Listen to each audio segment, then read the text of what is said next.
The hurricane, and I'm actually at the fun part, the sanding the fuselage. I just got to sit down and I started sanding a little bit, but I just need to sit down and just actually just finish wet sanding the fuselage here, and that's pretty much it. Just on the top here on these two parts, and then a little bit on the bottom and the cowling right there. And that'll be taken care of. But first, I went ahead and there's a couple gaps. It's not too bad on this side, but on this side of the wing, I just filled it in with tulip. And I know people are going to ask, tulip is just thick acrylic paint, and all you do is just put it on, and you can take your finger or an applicator and just wipe it off, and it'll fill in the crevice, and you can actually once you paint over it, you can control how thick you want it. You can have it flush, or you can have it just enough to where the panel line shows through. Just a versatile tool where say you didn't want to use red putty and have sand marks and didn't want to sand it, that's where tulip comes in. Very, very handy. Just a great tool. You don't have to sand it. A lot of people think it's not a putty, but everyone thinks you need to sand it, but you don't. Just a good thing to have. If you've got a little pinhole like somewhere around here on the fuselage that you don't want to add any putty, just add a little bit of tulip, and you're good to go. But anyway, I'm gonna probably sand the rest of the week on this, so we can at least get primer on it, and hopefully may not paint it this weekend, because we probably going to build the other British plane that I got that I need to build too, and I'll probably just do paint them both at the same time. I think they're pretty close to the same colors, so just kill two birds with one stone. The rat, I'm gonna start this probably in about a week. I got a project that's coming back that I need to fix, and I want to do it first before I start these new projects. But I want to do the old one first, get it fixed out of the way, and then I can start the new ones. But the third one I'm going to do is I'm going to do the this is a TV8. It's a US tank, which I think is just crazy nuts design wise. But anyway, I got to do some more research on it too. I've never heard of the OKB company, so, and it says it's resin and white metal, but it's actually plastic, very hard plastic, and resin there, and cast it extremely well. I mean, it's almost flawless, very, very smooth. And of course, there's a little bit of photo etch and resin. So that looks interesting. So anyway, we'll do that one. This will probably be the third one after we build the Hanabo and the rat. And I'll put that up later. The petty car. One thing I did, I'm at the point now, I'm at it's just little things that are slowing me down. You just got to do one little thing at a time, and basically, I need to do detail painting, but I'm going to have to do that last because I got to get the base coat of the car body painted.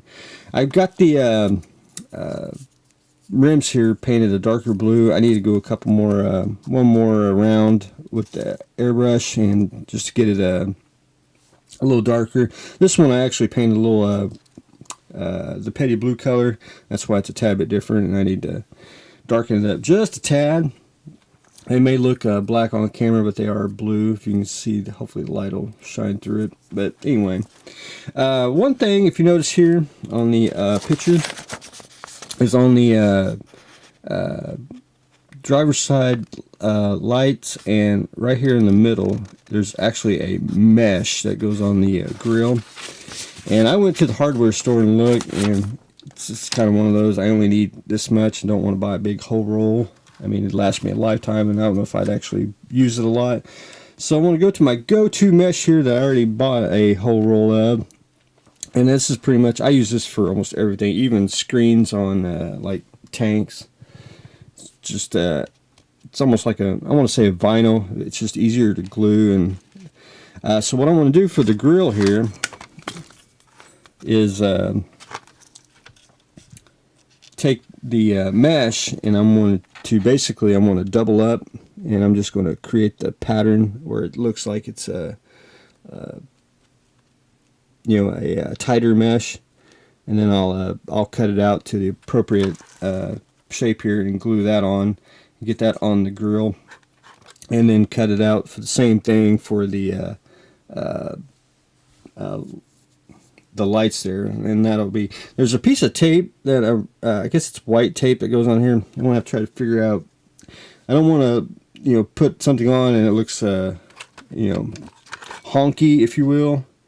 But anyway, that's the game plan. That's that's the time consuming part, is finding the right stuff to put on the model, especially when you're doing a custom build like this. But anyway, I just got to do a little piddly thing. So hopefully once we get some more of the mesh on, get the basic construction, then we can start slinging the paint, and then get base coat built up, and then we can start painting details, and then hopefully we can start getting some decals on and making it look like a petty car. The decal car, my only complaint with the decals is they need to be a little thicker. I tried, this was the one that was wrinkled, and I put it in water and tried it out, and it basically broke in 3 places. So I cut out a new one and got the new one on, and basically I just had to take setting solution, very soft brush, and just work it on and walk away. That's basically all I did. I did nick a little bit of the decal on the inside here. I did take a little bit of black paint and touched it up, but what I want to do is I want to take the decal here and I want to trim it, and I'll just splice it back over on top of it, and it should fix it up. I was supposed to check the back, and I am pretty sure the gentleman that did the decals before me, he did get most of these on. There's probably, I didn't see any that were missing, but I'll really double check once I get to the back here. I'm going to work on the side, and what I'm going to do on the side here is, this is a bigger decal. I'm going to do the same one on the other side. I'm going to try to get all the bigger decals on first. That's always the more time consuming, because it usually takes me about 2 to 3 days to actually work it all in, and I put a lot of solvent on just to get everything where it'll actually just be flat and secured, and get inside all the grooves and nooks and crannies and all that. But anyway, there's supposed to be 2 black decals that go back here.